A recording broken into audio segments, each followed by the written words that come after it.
lost shields. They're trying to get cover from the capital ships. Star Wars as a franchise has had a bit of a bumpy ride in recent years, it's no secret. The last few movies have been a little bit divisive for various reasons, but I still regard the original trilogy as one of the greatest in cinematic history. Little boy me watched episodes 4, 5 and 6 over and over again, and while lightsabers and Jedi powers were usually the draw, the moments that gave me the greatest thrills were the fleet battles. Yavin 4, the battle for Endor, those were some of the best air punch moments in the trilogy. It's been a long time since we explored this aspect of Star Wars in a video game, but Star Wars Squadrons takes the concept of being a fighter pilot in this universe and flies with it. Casting you as a rookie pilot both in the Rebel Alliance and the Imperial Fleet, the dual storyline picks up immediately after the destruction of Alderaan before skipping to a period just after Episode 6, and shows a side of the lore rarely examined. It's not uncommon for stories in the Star Wars universe to muddy the moral waters and show the shades of grey in both sides of the conflict, but Squadrons does it to a greater extent than a lot of other Star Wars games. I wouldn't say it goes deeply into the spiritual implications of choosing your side, but there are moments where you realise you've been shooting at helpless refugees just because you were told to, for example, that might make you at least think about the finer details. That said, Squadrons is not a story-heavy game. The campaign does have a plot, yes, but most of the story is told in cutscenes that don't necessarily even really feature your character. In fact, your pilot is mostly just a voiceless cipher who the NPCs can riff off, which is kind of fine, because every single moment I spent outside of my cockpit, I was counting the heartbeats until I could get back in it. Although that's partly because the stuff outside the ship isn't all that exciting. In between missions you can customise your ship and pilot. The latter is briefly shown in a few cutscenes while the former is shown sparsely between missions or in the hangar, or talk to your squadron. While it's nice to get to know the people flying beside you, it's largely pointless. Any attempts to make you care much about them fall a little bit flat as they spout expositional descriptors or prattle on about backstory that doesn't really amount to much. It's a nice idea, but I struggle to get invested or attached to any of them. Which is okay if I'm honest, because it's not what I signed up for. What I signed up for was spectacular space battles in the Star Wars universe, and that's what Squadrons delivers in spades. Once you're strapped into the cockpit, nothing before or after will matter very much at all. Played with headphones and in VR especially, which we'll come to, this is one of the most immersive aerial combat games I've played. Initially I was put off that there's no out of cockpit view, but that's a good thing, because putting you right there in front of your instruments means you're always going to feel in the thick of it. For me, controlling the ship feels more intuitive on a gamepad than mouse and keyboard, but if you've got a flight stick, Squadrons is compatible with HOTAS, that's hands-on throttle and stick models, and it changes the experience completely. Speed is controlled by the throttle while you pitch and yaw your way through fields of enemy fire, asteroids, debris, explosions and fighters. Most missions are objective based, usually involving an escort phase and then a dogfight or fleet battle, maybe some scanning of enemy subsystems or weak points on their ships. Each of your ships can divert power to lasers, engines or shields, unless you're playing the Imperial side, in which case you don't have the option to boost your shields for some reason, although their ships do tend to be a little bit tougher anyway.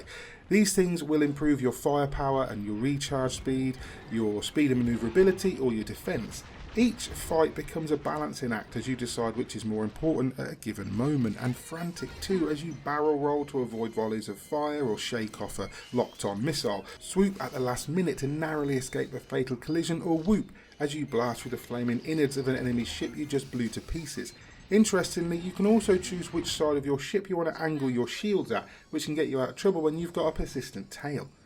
While the story dictates your choice of ship throughout, the multiplayer and AI fleet battles you get to pick from 4 ship classes: Fighter, Bomber, Interceptor and Support. Each has different strengths and weaknesses, with the support ship, for example, giving you the ability to repair and resupply your allies, or use devices that scramble the enemy radar or highlight targets for your entire squadron to attack. Multiple loadouts create a deeper experience than I was expecting, with abilities and secondary weapons on cooldowns that fundamentally change how you approach situations. But it's in the multiplayer that Squadrons really finds its wings. Played with friends or strangers, both dogfight and fleet battles are exceptionally good. Going head to head with a free-thinking human is always more exciting than facing off against an AI bot, but the sense of accomplishment when you down a capital ship in fleet battle mode is off the chain. While I can't argue that it would be better played with a communicating group of friends, I was playing with randoms during my time within the multiplayer modes and we did fine, thanks to an emote wheel and a ping system that make communicating between ships a doddle. What I couldn't get to grips with in my short time were the full roles of each class and how to min-max a loadout to make it more efficient.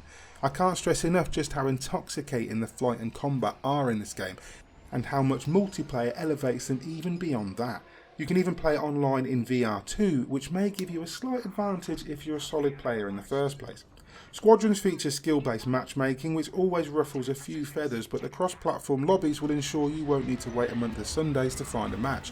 And while you can earn both currencies, which are glory and requisitions if I remember correctly, in campaign mode the easiest path to new cosmetics is through multiplayer.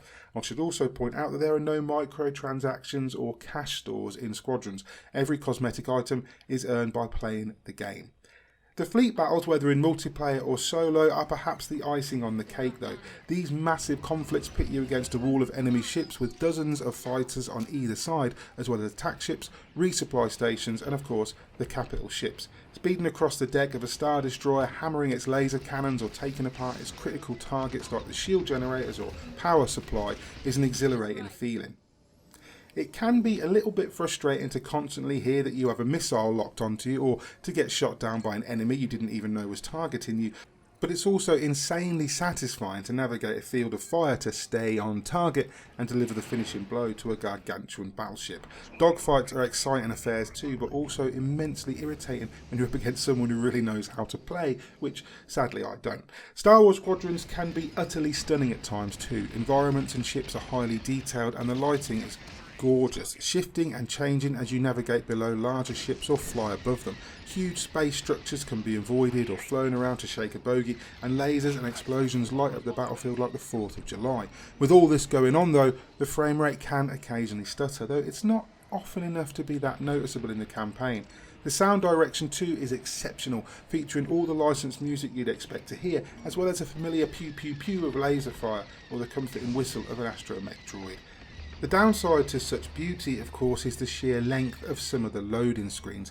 At times I was waiting a full 5 minutes to load into the menu screen, with more load times to come.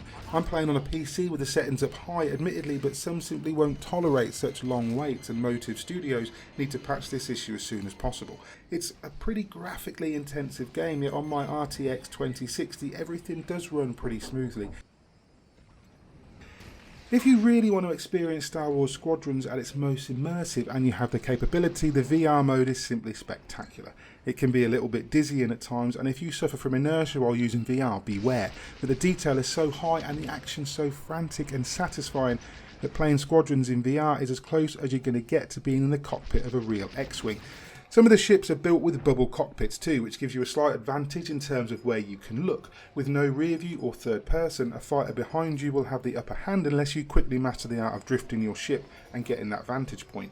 I tested the VR mode with a standard Oculus Rift headset using a Thrustmaster T16000 flight stick, and it was an incredible experience, at least until the inertia kicked in. Sadly, there are no planet-side levels, and currently there are no plans for DLC later. What this means in simple terms is that there's no Hoth, so you won't be tripping AT-ATs into the piste with your snowspeeder's tow cable. There are also only 4 ship types for each faction, totaling 8, which given the breadth of the Star Wars universe seems a little bit paltry. This is not a major issue as the lineup we have is fairly diverse, but it would have been nice to pilot, say, Slave 1 or of course the Falcon herself. Despite a handful of limitations and a few visual issues, Star Wars Squadrons is a superb aerial combat game. If you can get past the loading screens and the occasional frame rate stutters, this is a fantastic experience in or out of VR with a decent if slightly superfluous story mode. The meat and potatoes, of course, is the multiplayer, and the fleet battles are the gravy. It's an authentic, exhilarating Star Wars experience that fans of the franchise or the genre will absolutely love, and we're going to score it an 8.5 out of 10.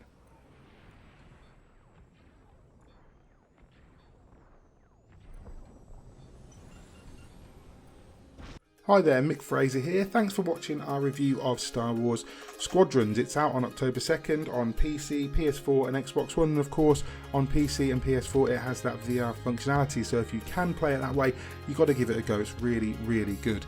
If you're thinking about picking it up, or if you're not, if you don't really like Star Wars games, or if you're a massive fan of Star Wars, maybe you've been waiting for a game to finally let you live out those X-Wing and TIE Fighter fantasies, this is the game for you. do drop us a message in the comments. Do let us know, come and talk to us. We love to hear from you guys. You can also hit like and subscribe, maybe tag that bell icon too if you like, so that you're kept up to date with everything that we do.